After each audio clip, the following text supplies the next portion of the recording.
Well, hello everyone, and thank you for joining us today at the International Federation of Catholic Universities. My name is Corinne Mellul. I'm head of the IFCU Foresight Department, and what I'm going to do today is first tell you a little bit about the kind of work that I do at this department, some of the projects that we're working on at this moment, other activities. I'll do a sort of general presentation of the kind of things that, the kind of activities that this department does. I hope it's going to give you a better idea of how we, what we do, how we do it, what we do in order to serve our member universities. And then in a second part, I'll offer a broad overview of our latest substantial publication. I would say substantial, some, I don't know, 70, 60 pages plus, something like that, which is the 2021 annual report on the state of higher education and the labor markets. Once I'm done with that, I'll be happy to take your questions if you have any. Let's start with an overview then of the kind of work that this Foresight Department does, how it connects to the planning and forward-looking activities of colleges and universities. I'm going to share my screen with you now. Does this work? Yeah? It's okay. All right. First of all, okay, here's next slide. All right. Here's a list of the main activities that the Foresight unit engages in. And what I'm going to do now is to explain the main point, the main intent behind each one of them. First one is trend watching. The reason it appears at the top of the list is no coincidence. It's simply that in many ways, all of what this department does consists in or relies on trend watching activity, also called horizon scanning. And I'll explain that a little bit now. As I'm sure you're all aware, the higher education sector not only has undergone tremendous transformations over the past 2 or 3 decades on a global scale, but it continues to change at an increasingly fast pace. And the key question is, how do you keep track of what may constitute over time a major change that will have multiple implications for institutions of higher learning across the world? And the answer to this question probably won't surprise you. You do that by constantly reading a huge amount of what is published daily on higher education, in the specialized literature and professional publications, in the mainstream media that covers educational subjects, in the reports produced by multiple institutions, either focusing on higher education or general education, such as, for example, UNESCO, or in organizations that have a keen interest in educational matters alongside other subjects, like, for example, the World Economic Forum or the OECD, the United Nations, the World Bank, the European Union, etc. And then there are multiple organizations, some of them affiliated with the ones I've just mentioned, some of them independent, that supply an enormous amount of information on ongoing phenomena and developing trends in the world of education.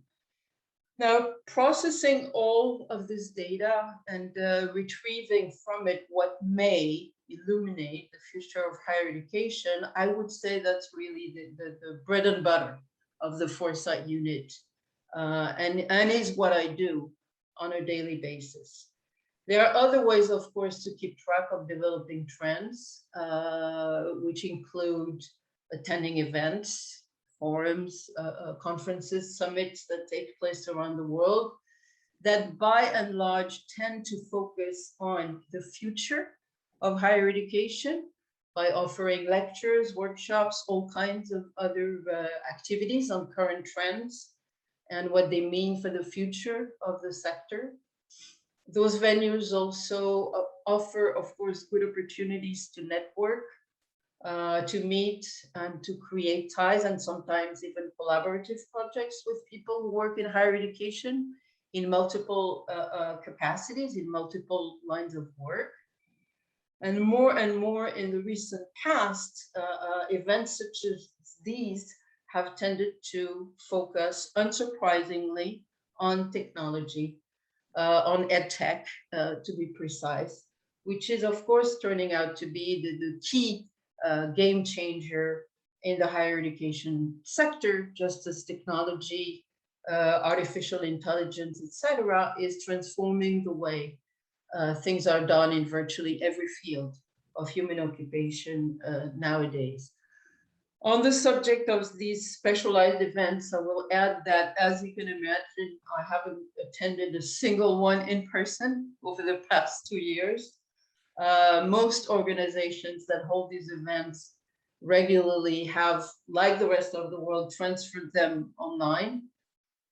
But I have to say, attending these things online is not the same experience at all. There's this sense of repetitive sessions that comes much faster, Zoom fatigue. It's harder to grasp the good parts and process them.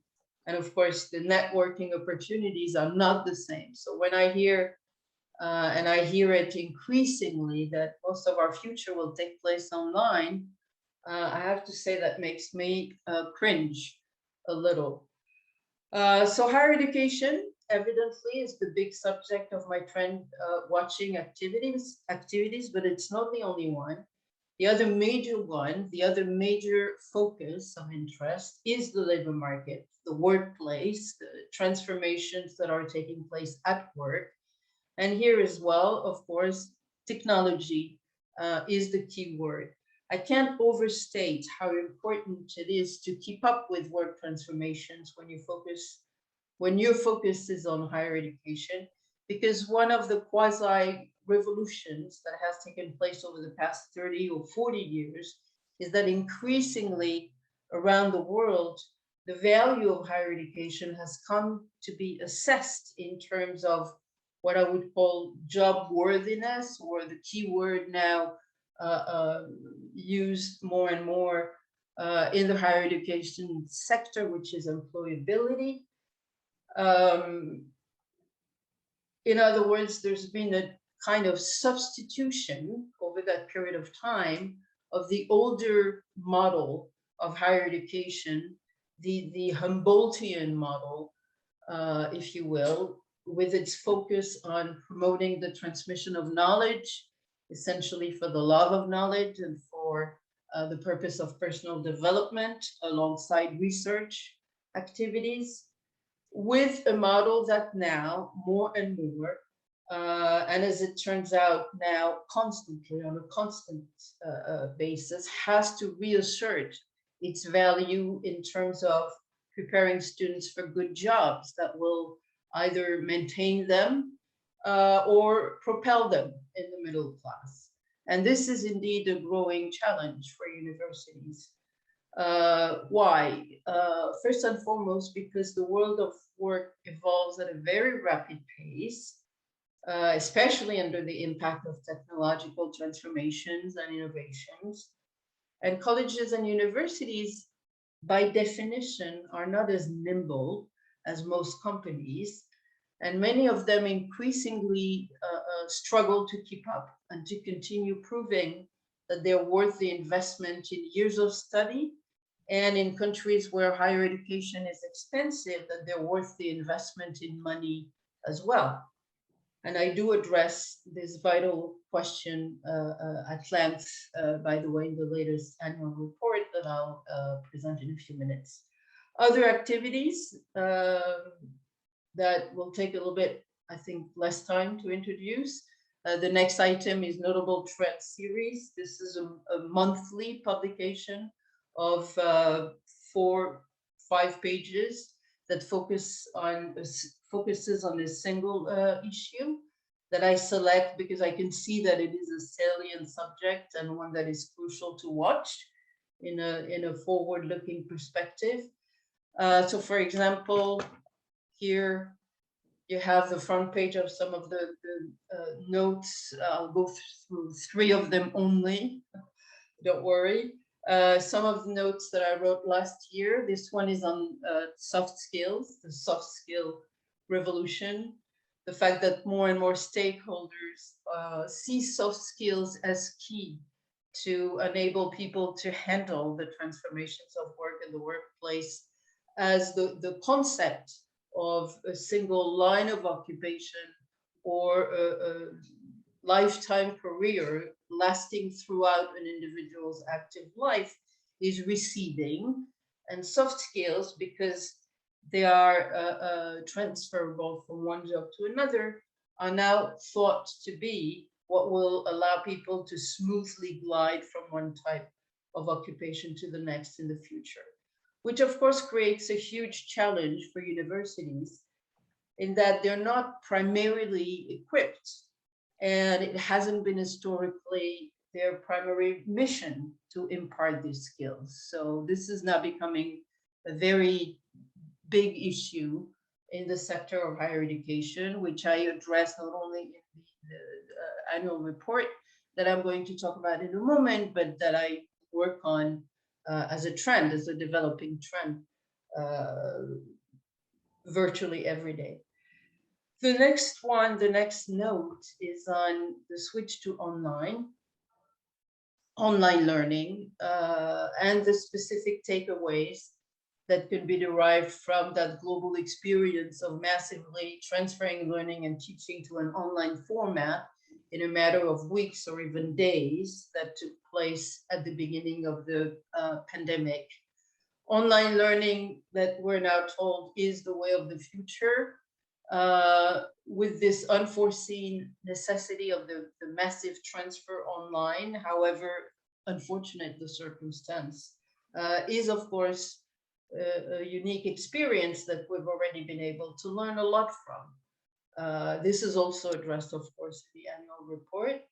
And then the July issue of last year was on international student mobility, which of course was dramatically affected by the onset of COVID-19, and has yet to even begin to return to its pre-pandemic situation, if it ever does.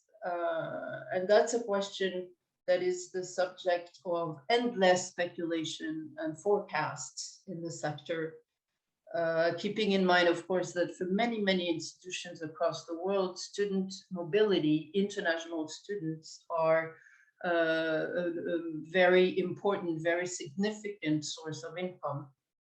So that's a vital question for many institutions.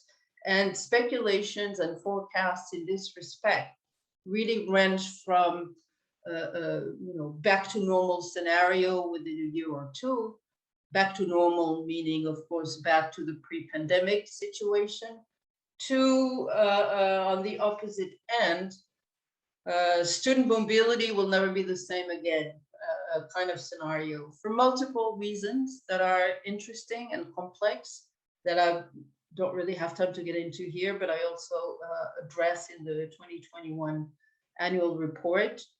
The next item, going back now, next item is interviews. Interviews, it's a series of interviews. It's called Trends and Innovations. It was launched last year at the peak of the pandemic. You will note that I'm optimistically assuming that we're no longer at the peak of the pandemic at this point. The idea with this was to take interviews of 30 minutes at the most, sometimes a bit shorter, so that our members could view them at any time they wanted, of people who either hold key positions in an institution and could tell us about a specific trend, a developing phenomenon or developing pattern in the world of higher education, or people who had produced some innovation and could introduce it to us. For example, in this series, we interviewed the president of Northeastern University, Joseph Aoun, who wrote a bestseller some 3 years ago called Robot-Proof Higher Education in the Age of Artificial Intelligence, where he tackles all of these issues I've talked about, and mainly, of course, the issue of technology and soft skills and how this is transforming higher education. And in the book, he develops an interesting concept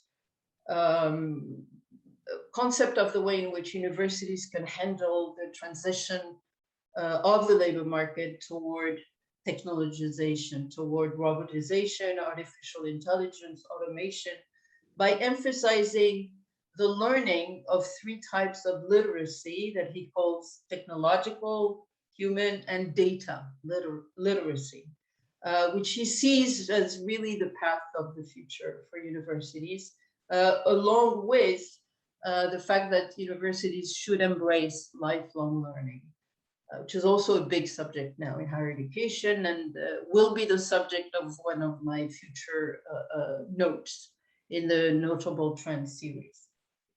That's just an example. Another example of someone we interviewed in that interview series. We interviewed Don Howard. He's a professor of philosophy at Notre Dame University. He was interviewed because he developed a course on the ethics of technological innovation that includes a semester in residence in Silicon Valley, apparently a very successful course that students literally flock to. We also interviewed Robert Quinn. He's the founder and executive director of an organization called the Scholars at Risk Network. It's a US-based international network of academic institutions that support and defend academic freedom and the human rights of scholars around the world. This is a little bit of an overview of interviews we already did when the concept was launched last year. This year, in these interviews, the intention is to focus on work rather than education.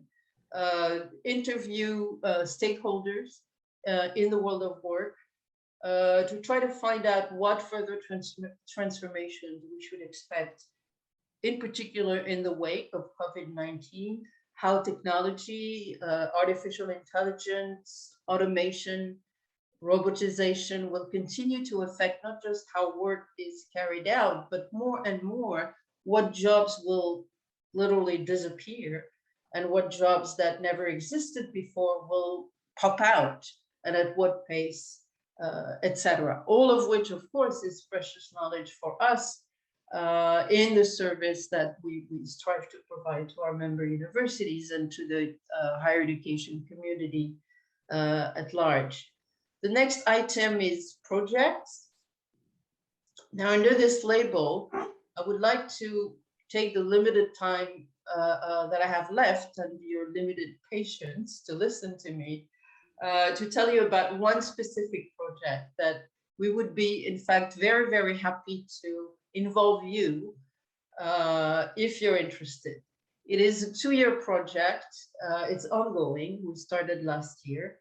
It's a 2-year project on the future of the teaching and researching profession, the future of faculty, basically. We launched it shortly before the pandemic, and that, of course, inevitably, the onset of the pandemic inevitably slowed down the progress of the report. There were a number of activities that were planned that we couldn't go ahead with. The idea here, the main idea, is to establish the scenarios of the next decade in terms of what competencies, what skills will be required of higher education instructors in years to come, taking into account principally the ongoing technological transformations, of course, the increasing pervasiveness of online teaching and learning, the unbundling of higher education, which is a huge issue as well, and the trend that I mentioned earlier toward the imperative of imparting a job-worthy education, imparting employability, making the students employable, in one word. Now, as business resumes a little bit at a, let's say, a semi-normal pace, we look forward to organizing in the coming weeks or months a number of events and other brainstorming activities on this subject. And those of you who would wish to have their institution participate would be more than welcome to join this event. So if you're interested, please drop me a line. This is my address. Go down a few slides. There's my address. We'll probably move this around. If you're interested in having your institution participate in this project, just drop me a line, let me know. And as I said, we'll be more than happy to have you on board. And of course, the payoff, there has to be some payoff for you, will be that we'll share our final results and reports with you in a way that you'll have exclusivity before we present these results at IFCU's next Assembly General, hopefully in Boston next August, if all goes well. That's, let's say, a broad overview of the main activities that this unit does, that this unit carries out. As you noticed, the last one is the annual reports. That's the last item I want to talk about today. As I said in my opening, it's a broad overview of the latest trends and transformations in higher education and in the workplace that we've been publishing for the past 3 years now. Instead of talking about these reports in general, I will now go into my final part, which will be a sort of conclusion, and introduce you to the latest iteration of this report, cover page of which you'll see in a moment, right here. Post-COVID-19 world of work and study. Of course, unsurprisingly, this covers 2 years because the 2020 report, with the onset of the pandemic early in the year, it could have been written, but everything would have been so impossible to speculate on, especially during the first few months, at the very peak of the pandemic, when most of the world was in lockdown, that the wiser thing to do was, of course, to wait a little to see the direction of travel, how things would unfold from that point on, so that it really covers both years, but what it mainly covers, or almost exclusively covers, is the impact of the pandemic, trying to assess, at least with medium-term impact, the pandemic will have on in the workplace, on the world of work on one hand, and on the world of higher education on the other. We can take a look now at the table of contents to give you a little bit of a notion of what I talk about in the report. Part 1, part 2, very simple outline.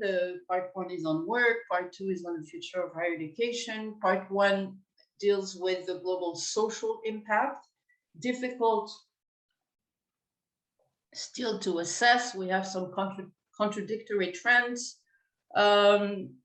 developing. One is that as in social terms, the pandemic, at least for now, seems to have increased, expanded the growing economic inequality that could already be observed, that we have been able to observe for the past 20 years at global level.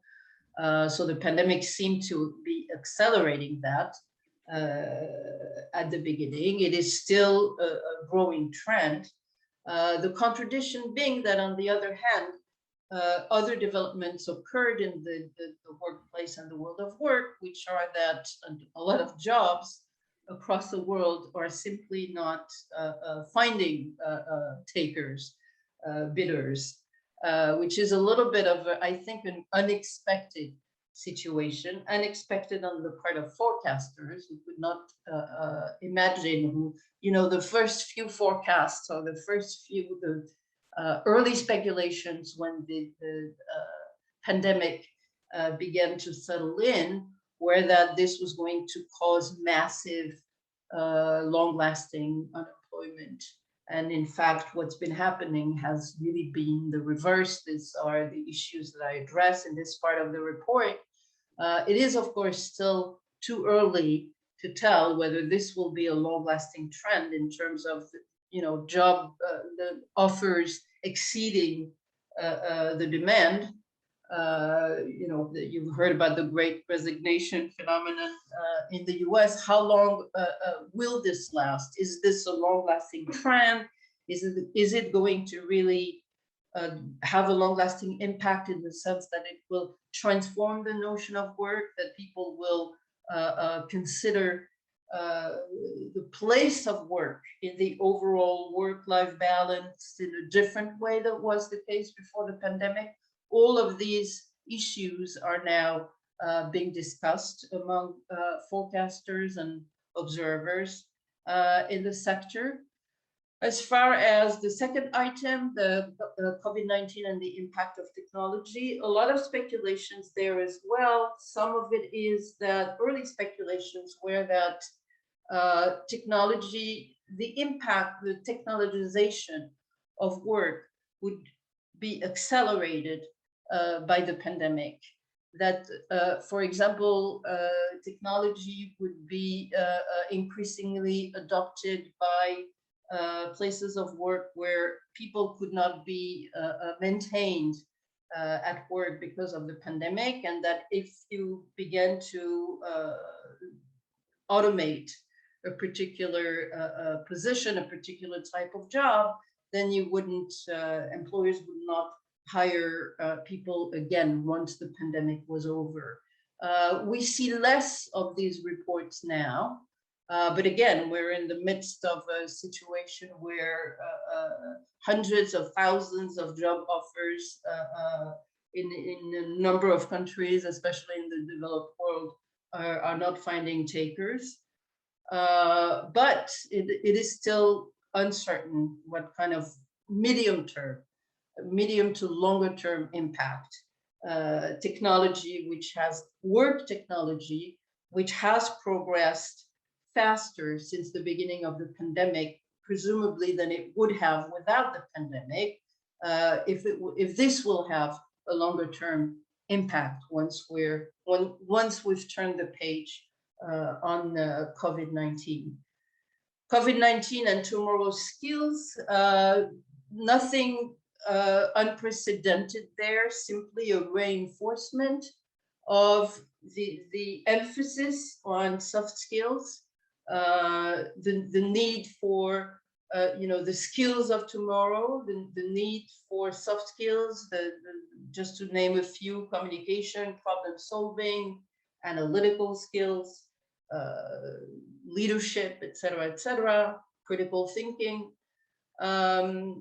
which, as I've said before, the fact that they are presented by most stakeholders as being key to the future of work, and therefore now most important to institutions of higher learning, to universities and colleges, is not new. It's not an outcome of the pandemic. It was the case, of course, before, and has been the case for over 10 years now. But apparently the pandemic has served to reinforce that. These skills, by most accounts, will be more and more in demand, will be in greater demand in the workplace of the future, because the need for them will have been accelerated by the pandemic. And of course, for universities, this is a huge challenge. As I mentioned earlier, how do colleges and universities teach those skills? Do they teach them as such? In other words, separate from a core discipline, separate from a core field of learning? If so, are they the best equipped institutions to do so? There's obviously a lot of competition, a lot of online competition from non-academic organizations to draw in customers, literally, for learning those skills. So this is, again, a huge challenge and a huge question for universities at this moment. The second part that deals with the post-COVID future of higher education looks at a number of issues as well. First, of course, the financial impact of COVID-19. At some point early into the pandemic, when countless universities, especially those that depend on tuition revenue as their main source of income, or most extremely important source of income, were extremely affected. The fear was that mainly in the Anglo-Saxon world, a lot of institutions would go under, would simply not survive the pandemic. This fear has receded now. The fear was less tangible in systems in countries where most of higher education is public and it's government funded. But even in countries such as the United States, for example, where a lot of this market is private and does depend on tuition revenue, massive government help has been forthcoming, and the result is that this fear of multiple institutions going under that was tangible at the beginning of the pandemic has by now receded. So in other words, there was a lot of talk at the beginning of the pandemic about the need to change the economic model of universities. I have to say that in what I've been reading over the past few months, there is much less of that, much less of that. There's more about longer term challenges, how to transform the model in a way, not so much in the financial structure, but in in what it offers and how it offers it. The next item is student mobility. I've talked about it a little bit already when I showed you the note that I wrote on this.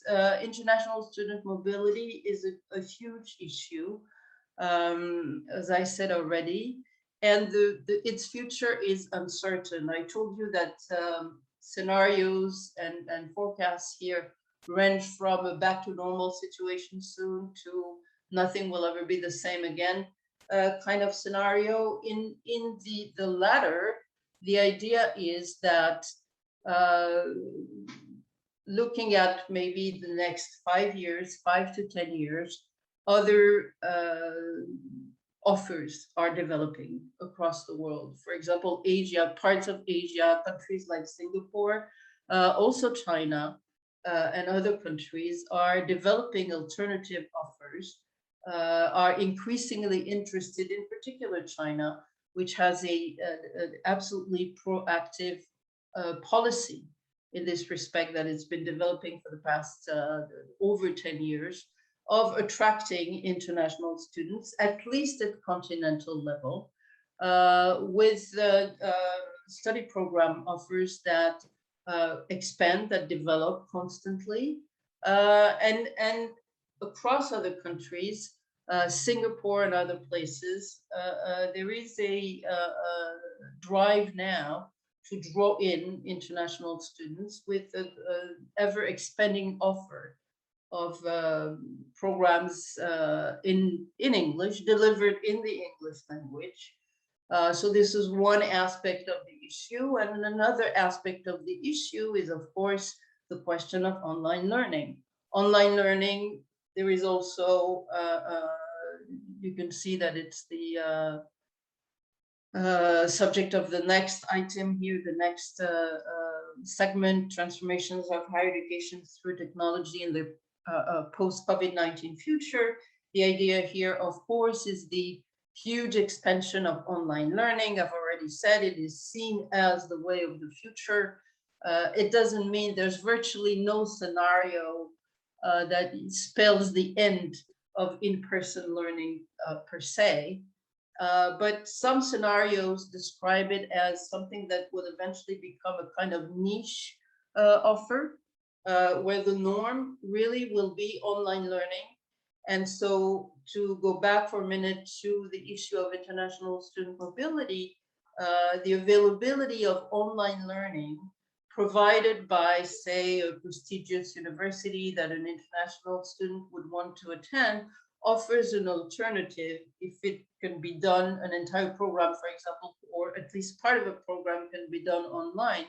It offers an alternative that is cheaper, easier, kind of risk proof in the event of a new pandemic or international event that would make it impossible or very difficult to travel, et cetera, et cetera. So these are the things that these sections look at.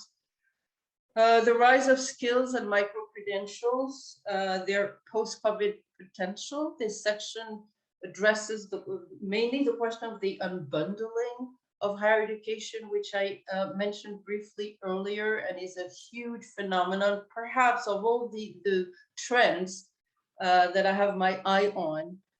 This is the one that threatens the most to really upend higher education, higher institutions of higher learning as we know them today. The unbundling, the huge unbundling wave of higher education simply promises to deliver bits and pieces of tertiary, what we should really call tertiary, right? Post-secondary, rather than higher education, learning, apprenticeship, call it what you want. Basically, a la carte. Any person, and this of course also applies to lifelong learning, wanting to learn a particular skill, a particular field, a particular set of skills or knowledge will increasingly have that option through micro-credentials, and it will less and less, the requirement that it all adds up to a degree, to a diploma, will be less and less a factor, is what you can see across the literature. And this, of course, works together with the idea that lifelong learning will now be the key to forever adaptability to the changing patterns of work. In other words, go back to school periodically. A period of time where you work and a period of time where you go back to school, or you can combine both. Or you can combine both, of course, by taking training modules or acquire new skills while you work. The last part, the quality and value of higher education, addresses a number of different issues. Some of them are directly connected to COVID-19. For example, one is called assessing online student work. So this is a kind of observation of how assessing student requirements, course requirements, has been deeply transformed by the pandemic, because in most cases it had to be carried out online. This raises a number of issues. One issue, for example, is the massive surge of cheating, which apparently, cheating for exams and essays and all of that, with the expansion of essay mills across the world, where you can just go in and pay a fee and they write, submit your subject and they will write the essay for you. If not, attend the course online for you. That also exists. It's also a possibility, depending on how much you're ready to pay or how much you can afford to pay. So cheating is becoming a huge issue. It was, of course, an issue way before the pandemic, but the pandemic has served to reinforce that. Another issue associated with, under this label, this chapter of quality and value of higher education, is really what has to be called the dumbing down of requirements, which was also a trend that could be observed before the pandemic, an old trend actually, As universities have sought to expand student recruitment over the past 20, 30 years, and to draw in more and more segments of student population that were excluded or underserved by higher education previously, one of the ways, perhaps not the best choice, but one of the ways that many institutions decided to do that was to kind of lower admission standards. Associated phenomenon, which you've of course heard about, is grade inflation. So whether we're looking at admissions or graduation, standards are basically dropping, okay? So the dumbing down of requirements sort of again came to the fore, associated with this issue of assessing online student work. Another item that I look at under quality and value of higher education is the evolving role of faculty. And that, of course, ties into the project, the longer term project that I told you about earlier, about the future of the teaching and researching profession. More and more instructors, higher education instructors, will have to have technical competencies, technical skills, the entire configuration of the learning and teaching of what a course is being transformed now, and will undergo even more dramatic transformation in the future under the impact of higher education, with all the trend of, you know, sort of customizing the course,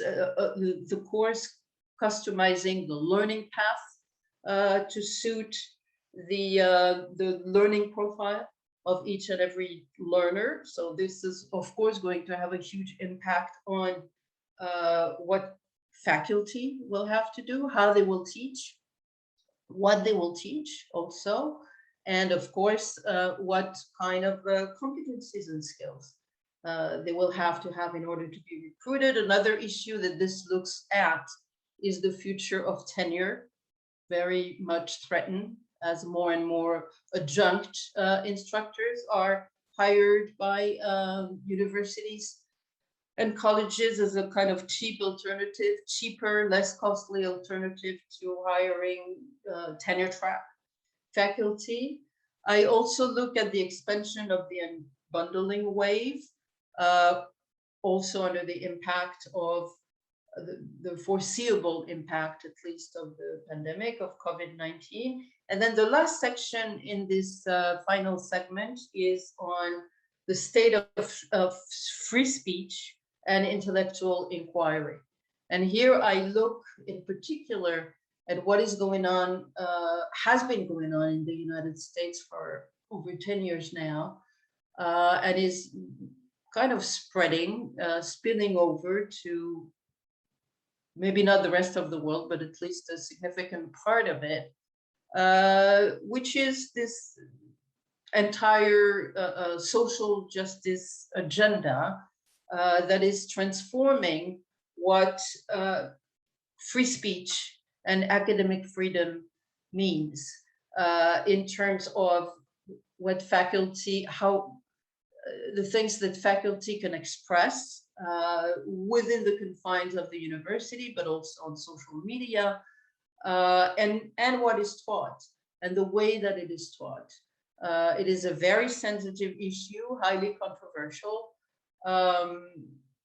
It has to be looked at. So, and this is something that I didn't do in the previous iterations of the reports, but that I do for the first time with this report, trying to think what this eventually does also, not just to academic freedom, not just to intellectual inquiry, freedom of speech in academia, but to the overall quality and value of higher education, which is why it is in this particular segment.